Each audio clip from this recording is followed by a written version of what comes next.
Estamos começando mais uma edição do Bom Dia Mercado. Faremos juntos nosso planejamento de trabalho para essa quarta-feira, dia 19 de abril, dia de Liga dos Campeões, Libertadores, Sul-Americana e também jogos do Campeonato Turco. Espero conseguir ajudar você, trader e punter, a fazer o melhor planejamento possível para essa quarta-feira. E deixo aqui dois convites para você: o de se inscrever nesse canal, se você gostar do conteúdo no final do vídeo, e de permanecer até o final do vídeo também para você acompanhar as grandes probabilidades do dia.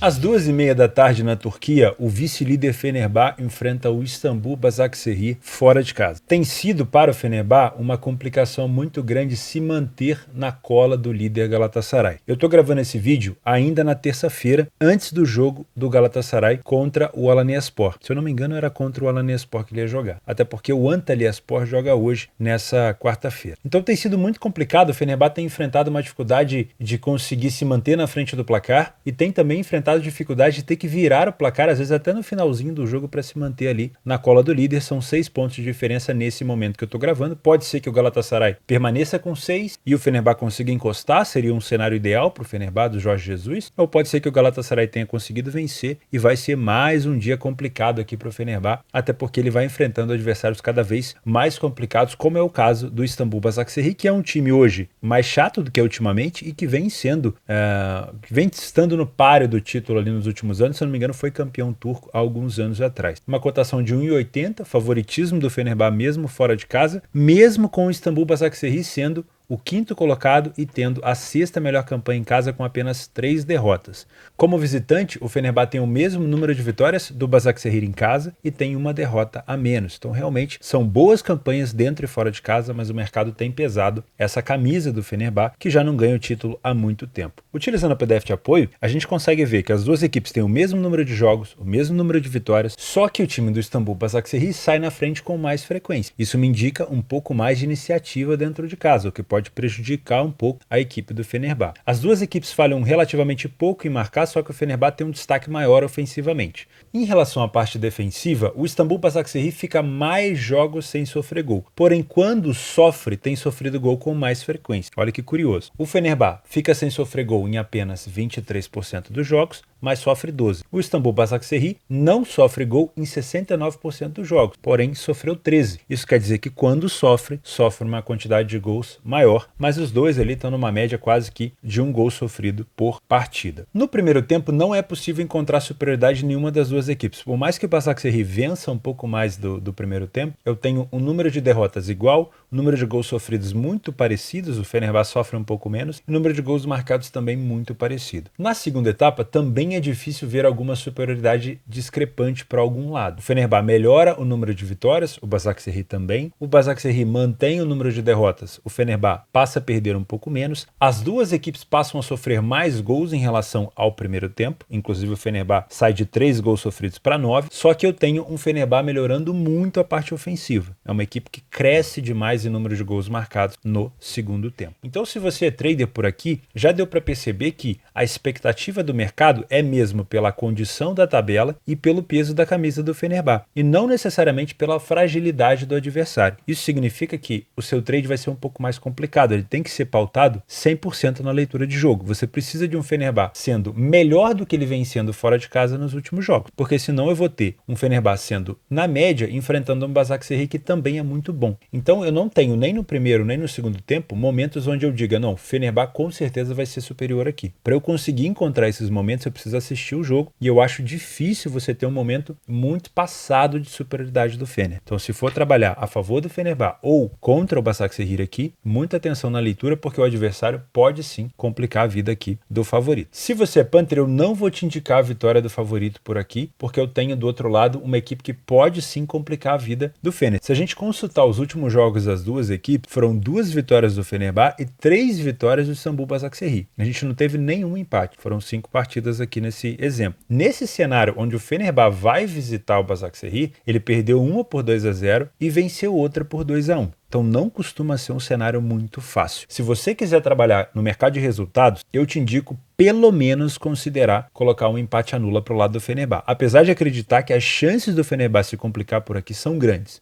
nessa altura do campeonato, se o Fenerbahçe não vencer o Başakşehir e o Galatasaray vencer o jogo contra o Alanyaspor, muito provavelmente aqui a gente já tem o título encaminhado para o lado do Galatasaray. E é aí que entra o fator de desespero, que é onde entra o mercado que eu gosto muito de pensar, que seria no mercado de gols em live. No pré-live, eu não gosto de pensar em mercado de gols por aqui, até porque nos últimos jogos, 2 jogos com resultado de 1-0 e um jogo com resultado de 2-0. Então, se eu fosse te indicar alguma coisa pré-live, o máximo que eu diria para você seria pensar no over 1,5, porque são duas boas equipes que sofreram no máximo uma média de 1 gol por jogo. Agora, no live, o cenário é diferente, porque pode haver aqui o que vem acontecendo nos últimos jogos do Fenerbahçe, que é o fator desespero. A última partida contra o Ankaraguçu, por exemplo, o Fenerbahçe teve que virar o jogo depois dos 85 minutos. E é um fator de desespero que faz a equipe se desorganizar, e quando ela enfrentar uma equipe forte ofensivamente, como é o caso do Başakşehir, isso pode oferecer espaço para o adversário também marcar. Então, no live, caso o Fenerbahçe esteja perdendo, eu gosto muito de pensar em mercado de gols por aqui. Principalmente, por exemplo, se já tiver 1-0, pensar num cenário para over 2,5, pensar em mais 2 gols, porque eu tenho o Fenerbahçe lançando igual um maluco e deixando espaço para o contra-ataque. No jogo 0-0 no pré-live, eu prefiro não te indicar gols, e se for trabalhar a favor do Fenerbahçe, eu iria com empate anula. Agora, no live, se o Fenerbahçe estiver perdendo, eu gosto muito de pensar em gols, porque essa exposição exagerada, esse desespero, essa linha tênue de ter que ficar virando o jogo o tempo todo, uma hora vai acabar oferecendo espaço para o adversário. E eu acho muito provável aqui que, se o Fenerbahçe estiver atrás do placar, ele possa sofrer também. E se você é mais ousado, eu acho que o ambas marcam em cima do cenário que a gente está traçando, ele pode ser interessante, já que o Fenerbahçe tem sofrido gol com frequência, principalmente nessa reta final, mas eu não pegaria com essa cotação de 1,70. Eu acho que dá para você encontrar essa odd mais alta ao vivo, tá? Então, para mercado de gols, te indico assistir o jogo ao vivo, assim como o ambas marcam. No pré-live, não iria a favor do Fener sem esse empate anula. Acho muito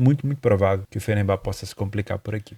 Às 16 horas, pela Liga dos Campeões, o jogo da volta entre Benfica e Inter de Milão. Primeiro jogo 2-0 para a Inter na Luz, um placar que sinceramente me surpreendeu um pouco pelo que a Inter vinha apresentando não só na última eliminatória contra o Porto, nas oitavas, mas também no campeonato italiano. O Benfica muito bem até então e agora passa por um período bastante turbulento. Isso porque é a primeira vez que o Benfica vai ter que atacar um time de maneira com necessidade. A gente teve o Benfica caindo num grupo com Juventus, PSG e Maccabi Haifa. Era esperado que Juventus e PSG atacassem o Benfica, que o Benfica seria ali uma terceira força do grupo. O Benfica acabou passando em primeiro, foi atacado pelo PSG, utilizou muito bem no contra-ataque, foi atacado pela Juventus, utilizou muito bem no contra-ataque. E o estilo do Maccabi Haifa se mostrou também um estilo muito ofensivo e forneceu para o Benfica os espaços que ele precisava para marcar os gols. No jogo contra o Bruges, nas oitavas de final, o Bruges cometeu vários erros individuais na Bélgica que fizeram o Benfica abrir um placar elástico na primeira eliminatória, e no jogo da volta a necessidade era toda do Bruges. O Benfica novamente pôde utilizar os contra-ataques em velocidade nas costas da linha do adversário. Dessa vez, o Benfica vai enfrentar uma equipe que já está com 2-0 no placar, que é muito sólida defensivamente. Então, a missão do Benfica vai ser fazer um jogo excelente na criação contra uma boa defesa postada e um jogo perfeito para neutralizar os contra-ataques contra uma equipe tão letal no contra. A gente pode falar tudo da Inter, né? A gente pode criticar a Inter em vários critérios. Agora, a Inter tem e sabe contra-atacar. Ela tem um bom contra-ataque e sabe utilizar muito isso. Não só com esse treinador atual, mas vinha já com esse estilo de jogo com o Antônio Conte, que estava treinando o Tottenham agora há pouco. Era um estilo que até então até considerava o Lukaku, que chegou a estar fora do time da Inter há algum tempo, mas também privilegiava o Lukaku nesse fundamento de contra-ataque. Então é uma equipe que sabe contra-atacar. Temos várias críticas com relação à Inter, mas este é um estilo que ela gosta muito de jogar e sabe jogar. Ela fica muito confortável desse jeito. Então eu tenho uma necessidade muito grande do Benfica, tendo que fazer um jogo beirando a perfeição contra uma Inter que é muito traiçoeira. É ruim de ver jogos da Inter em alguns momentos, porque ela molda o jogo em cima dos critérios que ela gosta de jogar, e muito provavelmente ela vai ter espaço aqui para poder contra-atacar. Já teve espaço para matar o jogo na Luz, mas não aproveitou, e muito provavelmente vai ter aqui. Então a gente pode utilizar alguns dados para poder se balizar de maneira protocolar, lembrando que são confrontos diferentes. Aqui eu tenho o Benfica enfrentando times da Primeira Liga de Portugal, a Inter enfrentando times da Série A. Eu consigo ver alguma relação aqui do Benfica saindo mais na frente do placar, porém eu tenho que lembrar que a Inter tem uma defesa muito, muito sólida. Foram apenas 9 gols sofridos em 16 jogos, ou seja, uma média ali de quase meio gol por jogo sofrido, tá? Então vai ter que trabalhar muito o ataque do Benfica. No primeiro tempo eu não tenho tanta discrepância assim, inclusive as duas equipes sofrem poucos gols, e no segundo tempo eu tenho até um Benfica um pouco mais ativo ali em relação à vitória, porém de novo a Inter não sofre assim tantos gols. Mas é complicado utilizar a estatística num jogo como esse, que é um jogo muito mais pautado, na minha opinião, num fator emocional. Quando a gente olha para as cotações do mercado, e o mercado fala muito pra gente, a gente consegue interpretar por que a gente tem uma cotação da Inter a 2,10 se a Inter não precisa vencer. Por que será que o mercado está colocando uma cotação tão baixa para a equipe da Inter? A gente pode dar uma olhada aqui no jogo do Bayern, por exemplo. Ó. No Bayern a gente já tem um City com uma cotação de 2,30 e o Bayern com uma cotação de 2,80. Ou seja, o mercado aqui já está com dificuldade de decidir. Nesse jogo da Inter, o mercado já prega um favoritismo para o lado da Inter. Por que será? Vamos tentar interpretar isso. Primeiro, qual é que é a grande característica da Inter? É o contra-ataque. A Inter precisa vencer? Não. Então a Inter vai provavelmente se posicionar em campo, e é o que o mercado espera, de uma maneira mais reativa, de uma maneira mais defensiva, jogando de maneira inteligente defensivamente, para poder explorar o que ela tem de melhor, que é o contra-ataque. E por que a cotação do Benfica é 3,40? Porque o Benfica vai ter que jogar fora das suas características de velocidade, de contra-ataque que ele tanto gosta e que ele tanto utilizou nessa campanha da Liga dos Campeões. Foi isso que trouxe o Benfica até aqui, o seu poderio ofensivo, mas muitas das vezes um poderio ofensivo pautado em velocidade, usando um adversário que jogava com linhas altas. Talvez não seja isso que a Inter possa oferecer. Eu acho que a Inter vai oferecer uma defesa mais baixa e compactada, e é por isso que o mercado já espera uma Inter um pouco mais favorita para jogar nos erros do Benfica. Então, se você é trader por aqui, você tem que tomar muito cuidado, porque o mercado ele está te dizendo o seguinte: eu coloquei a Inter como favorita porque eu sei que a Inter vai jogar sem bola, mas vai jogar de maneira reativa, de maneira muito perigosa. Então, se você quiser trabalhar correções de preço da Inter contra a Inter, você precisa de um Benfica fazendo uma partida perfeita no perde-pressiona, não deixando os contra-ataques da Inter acontecer. Beleza? Esse é o cenário ideal para que você trabalhe correção de preço contra a Inter. E vai ser muito difícil trabalhar contra o Benfica, porque o Benfica deve deter a posse de bola quase todo o jogo, mesmo que esteja perdendo em alguns momentos. O Benfica ele vai continuar indo para cima. Se estiver perdendo por 1-0, eu não vejo o Benfica recuando. Então, na maioria das vezes, o Benfica vai ter o domínio do jogo, mas é a Inter que pode levar mais perigo em cima de uma defesa tão exposta como é o caso aqui do Benfica. Então, para você que é trader, vai ser um cenário complicado. Muito cuidado. Só se o Benfica estiver fazendo uma partida 100% perfeita para você conseguir trabalhar essa correção da Inter. Tá bom? Se a Inter quiser jogar de uma maneira de trocação, de uma maneira não tão inteligente assim desde o início, talvez essa correção da Inter pode acontecer, mas eu não imagino. Imagino uma Inter muito perigosa nos contras e muito compactada lá atrás sem dar tanta chance assim. E quando eu falo dar chances, são chances de qualidade. O Benfica pode finalizar de fora da área, pode ter bola parada, pode ter escanteio e deve ter, mas a Inter deve tentar oferecer chance de menor qualidade para o Benfica, né? Uma finalização bloqueada, né? Um ângulo do gol ali mais travado para que ele não crie assim tanto perigo, tá bom? Se você é pan, aí já inverte um pouco. Olhando essa cotação do Benfica a 3,50, eu começo a encontrar mais valor do lado do visitante do que do mandante. É óbvio que tem sim o fator contra-ataque, que a Inter pode punir o Benfica no contra-ataque, mas a Inter também é uma equipe, vamos dizer assim, cascuda o suficiente para às vezes fazer o primeiro gol e segurar e poder tomar um empate no final. Então eu vejo com bons olhos essa dupla chance do Benfica. Um empate ou a vitória do Benfica eu vejo com bons olhos por conta dessa cotação tão alta. Se essa cotação do Benfica na hora de começar o jogo ela for mais baixa, daí não. Mas nesse tipo de cotação eu vejo o Benfica podendo sair da Itália com um empate ou uma vitória e mesmo assim desclassificado, né? Eu acho que é um cenário plausível. Vamos combinar aqui eu e você que o Benfica sair vencendo por 1-0 ou o jogo terminar 1-1 é um resultado plausível. Claro que o Benfica, na minha opinião, pelo que apresentou na Liga dos Campeões, merecia passar. Mas no jogo que ele fez na Luz, dos erros que cometeu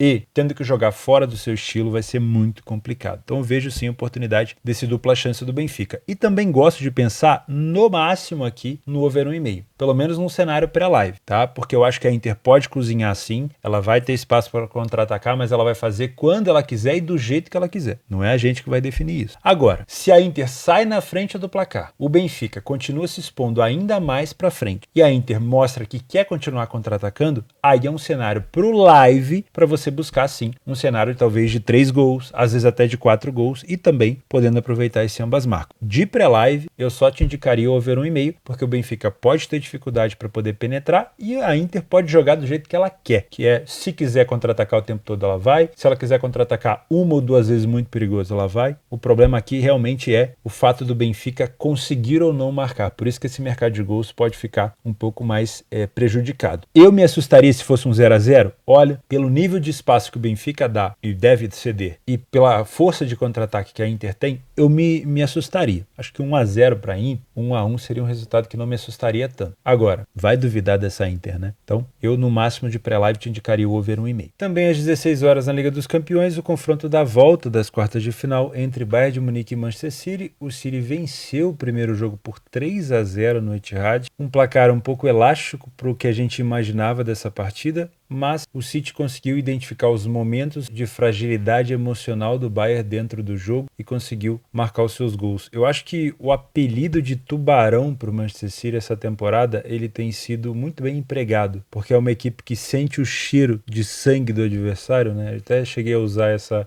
expressão na primeira análise, e vai para cima. Isso também tem se repetido no campeonato inglês. Ele chegou já a passar na frente do Arsenal uma vez, o Arsenal ficou ali meio zonzo, conseguiu ainda tirar um pouco de vantagem novamente e dessa vez o City continua ali na cola do Arsenal, só depende de si para ser campeão inglês. O City que nas últimas 14 partidas não perdeu nenhum jogo, foram 2 empates e 12 vitórias, incluindo Copas da Inglaterra, Campeonato Inglês e também competições aqui da Liga dos Campeões. Lembrando que o City fez um placar agregado de 8-1 para cima do RB Leipzig, então acho que esse apelido de tubarão para o City, mesmo ele não tendo tradição na Liga dos Campeões, é uma equipe que entrou como um dos grandes favoritos, chegou num grupo com Dortmund e Sevilha, o Dortmund, uma equipe que já foi campeão da Liga dos Campeões, e o Sevilha, que foi várias vezes campeão e maior campeão da Liga Europa, passou em primeiro, passou tranquilo, sem fazer força, pegou o Leipzig nas oitavas, como eu falei, e eliminou o Leipzig como se não fosse ninguém, e hoje o City realmente eu acho que faz muito bem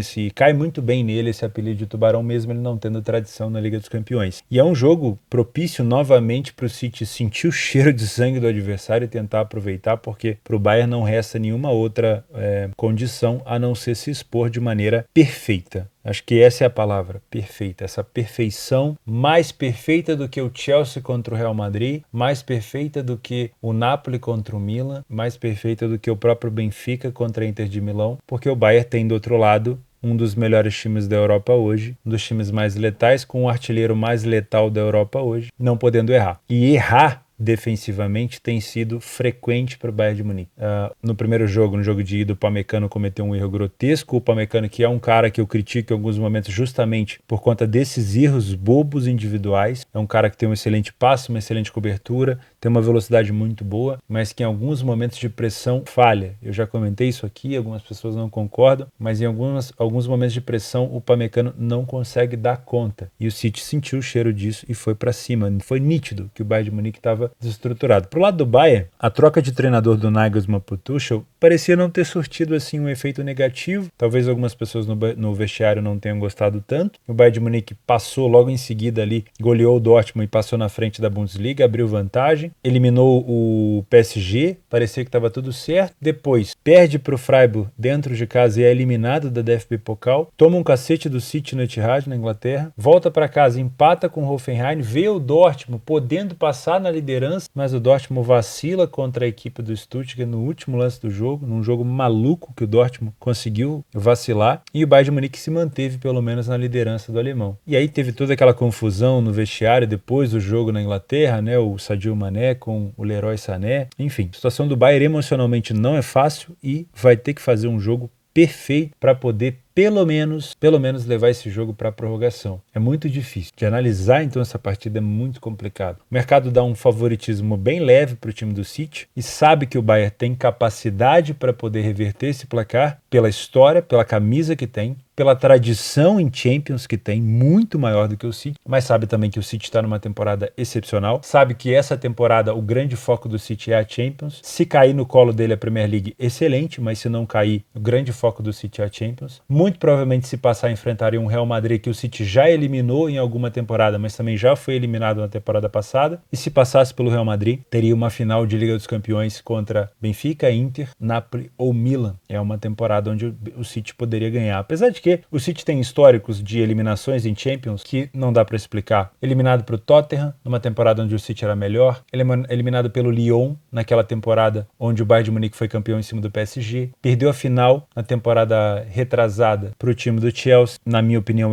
o City era mais favorito. Então, essa questão de tradição pesa bastante, né? Dizer que o City passando pelo Bayern vai chegar na final é difícil, porque ele provavelmente pegaria um Real Madrid, se nada der errado, né, pro lado do Real. E mesmo assim, se passar pelo Real Madrid ou se passar pelo Chelsea, ainda tem uma final para fazer. E é difícil cravar que o City venceria, mesmo sendo favorito, porque não tem tradição. Então o Bayern vai usar muito desse quesito tradição para tentar reverter esse placar, mas vai ter que jogar um jogo perfeito, defensivamente falando, né? A gente pode utilizar um pouco aqui dos dados, mas por mais que aqui seja uma questão mais fidedigna, né? O Manchester City, fora de casa, na Premier League, ele faz jogos muito complexos contra equipes muito boas. Então dá para ver aqui que o City tem um nível de vitória aceitável, um pouco menor do que o Bayern, mas é aceitável. Sai mais na frente do placar, falha um pouquinho mais em marcar também. O nível ofensivo das duas equipes é muito bom, mas o Bayern tem mais gols marcados dentro de casa. E é isso que o Bayern precisa, mais gols marcados, sair mais na frente, preferência, né? Que eu acho que o City sair na frente aqui na Allianz Arena faria com que o Bayern de Munique, famoso deitar a vaca, né? A vaca deitou. Aí seria complicado. No primeiro tempo o Bayern tem números melhores e no segundo tempo se equipara um pouco e o City parece ter um pouco mais de superioridade. São números protocolares, é muito difícil utilizar números, como eu falei, numa partida como essa, assim como no jogo da Inter com o Benfica, porque é um jogo que, além da técnica apurada nos jogadores, a gente tem que analisar muito a questão emocional. Então é um jogo que tem tudo para ser pautado para gols, com espaço, mas que também pode ser um pouco mais complexo, porque se o City faz um gol cedo aqui, toda aquela expectativa,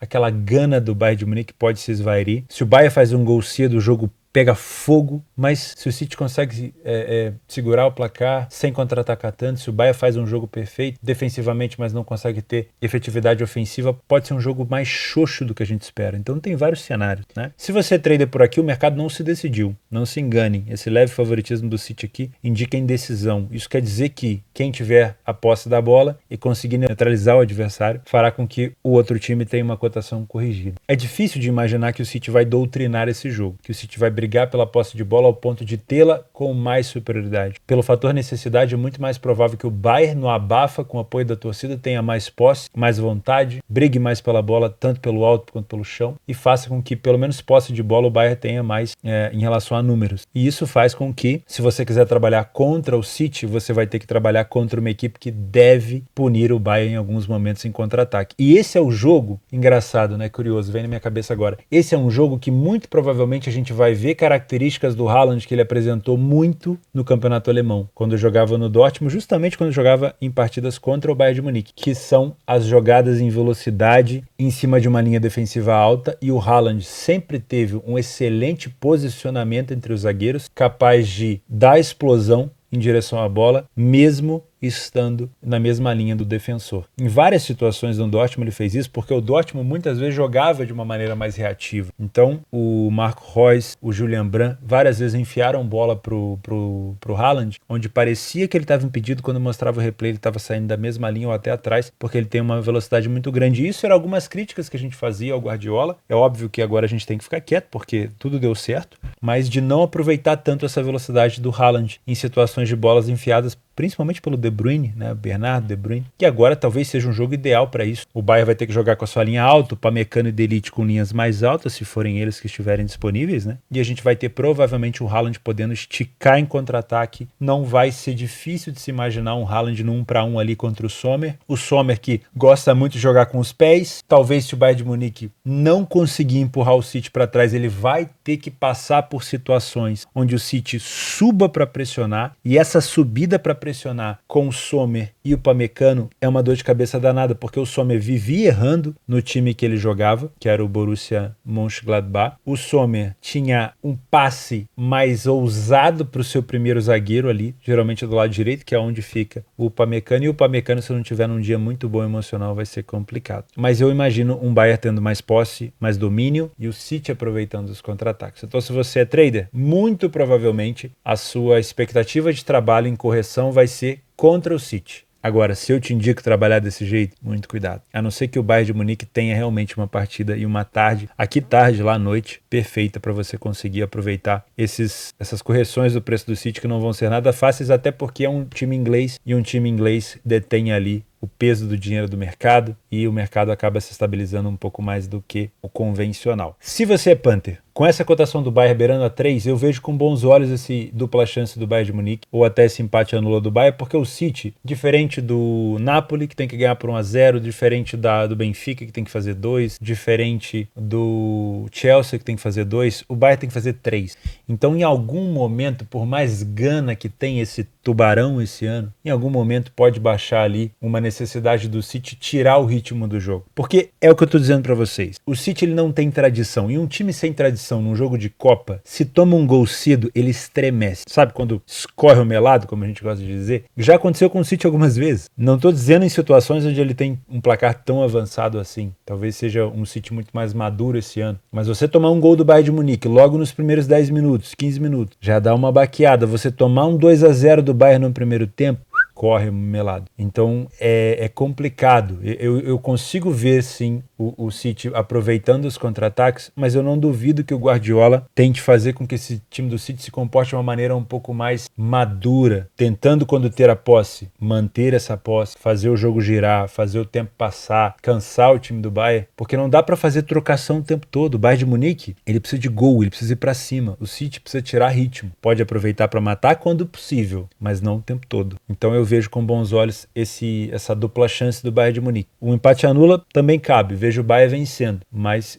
essa dupla chance me agrada um pouco mais. Em relação ao mercado de gols, como eu tenho um Bayern de Munique precisando fazer pelo menos 3 gols, mesmo que o jogo esteja 1-0 ou 2-0, o Bayern de Munique não pode parar. Se o City fizer primeiro, o Bayern de Munique não pode parar, por mais que o desânimo venha, porque aí você vai ter todo o jogo pela frente ainda. Então, nenhum dos cenários que a gente imagina, esse jogo morre. A não ser que o City faça 2-0 cedo, que é uma situação um pouco mais improvável. Então vamos lá, eu tenho o over 1,5 aqui, pagando em torno de 1,17, porque o mercado já espera pelo menos 2 gols. Então eu gosto muito de pensar no over 2,5, acho muito cabível, ambas marcam sim. Apesar do primeiro jogo eu também ter falado isso e acabou não saindo, mas o Bayern teve chance de sobra. Desse jogo agora vai ser o contrário, o Bayern de Munique que vai ter que atacar e o City que vai ter os contra-ataques. Então eu gosto muito de pensar no ambas marcam sim. De preferência, se você conseguir pegar essa odd acima de 1,80, né? Que 1,50 fica muito complicado, assim como o over 2,5. Quanto mais próximo de 2 você pegar, melhor. Não indico o over 1,5, não porque eu não acredito, mas pela cotação. Quer pegar o over 1,5? Espera o jogo, primeiro tempo ali 0-0, Bayern vindo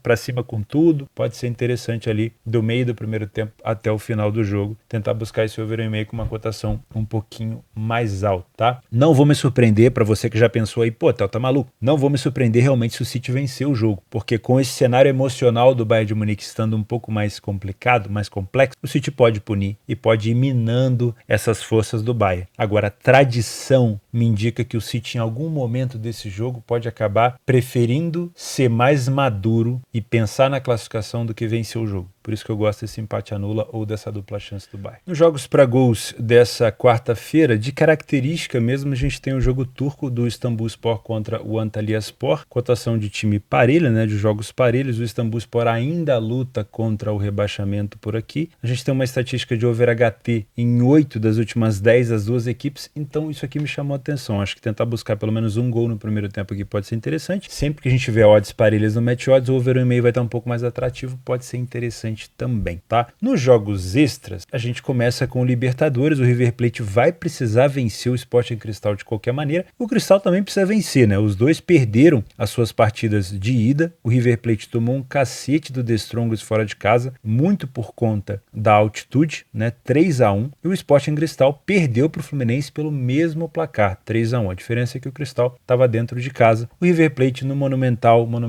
já tendo passado por reforma, com quase, se eu não me engano, 80 mil lugares, agora 89 mil lugares. É muito provável que vá para cima do Sporting Cristal, mas com essa cotação aqui em Sul-Americana e Libertadores, eu tô fora, tá? Se você quiser trabalhar ao vivo, às vezes o River Plate não conseguiu marcar no primeiro tempo, no segundo tempo tá indo para cima com uma cotação mais alta, pode ser bom. Também às 21 horas, Defensa e Justiça contra o América Mineiro. O América fez uma partidaça, para minha surpresa, contra o Peñarol. Achei que o Peñarol conseguiria segurar o América, foi 4-1. Olha que o Peñarol tem muita tradição em competições sul-americanas, né? Não só na Libertadores. E o América fez um excelente resultado. O Defensa e Justiça vai ter que ir para cima do América, porque, se eu não me engano, ele perdeu o primeiro jogo para o Milionários por 3-0. Já foi um Defensa e Justiça muito mais perigoso ofensivamente nos últimos anos, principalmente aquele treinado pelo Hernan Crespo. Hoje em dia eu já não sei se é uma equipe assim tão forte ofensivamente. Então, olha, dependendo do jogo ao vivo, dá para trabalhar correção e dá para trabalhar alguma coisa nesse empate anula do América, ou até numa dupla chance do América. O Flamengo no Maracanã enfrenta o Nublense. O Flamengo que perdeu para o Alcas, lá na casa do Alcas, perdeu de virada para o Alcas. É uma equipe do Flamengo ainda desorganizada, já houve os primeiros treinos ali com o Sampaoli, talvez comece já a ser observado um pouco da mão do novo treinador na equipe. Já foi um jogo diferente do Flamengo contra o Curitiba, na estreia do Brasileirão, onde a equipe venceu por 3-0, e acho sim que o Flamengo tem plenas condições de golear a equipe do Nublense. Se você trabalha com handicaps, eu acho que pode ser interessante o -2 e -2,5 para o Flamengo, porque o Flamengo tem que tirar saldo, tem que vencer. O Nublense deve vir para se defender no Maracanã, e se o Flamengo fizer o primeiro gol, a gente vai ter provavelmente o Nublense saindo um pouco mais para o jogo. Qualquer resultado aqui para o Flamengo que não seja uma vitória contundente seria realmente um placar muito preocupante para o Flamengo nessa Libertadores, porque os próximos 2 jogos serão provavelmente contra o Racing, e aí a situação complica. Então o Flamengo tem que vencer de qualquer maneira, imaginando que deva marcar cedo ainda no primeiro tempo, né? Dá até para explorar uma vitória do Flamengo no primeiro tempo. A gente deve ter o Nublense saindo, pode ser um jogo para gols também, mas com essa cotação no Match Odds aqui eu tô fora. O Corinthians enfrenta o Argentino Júnior.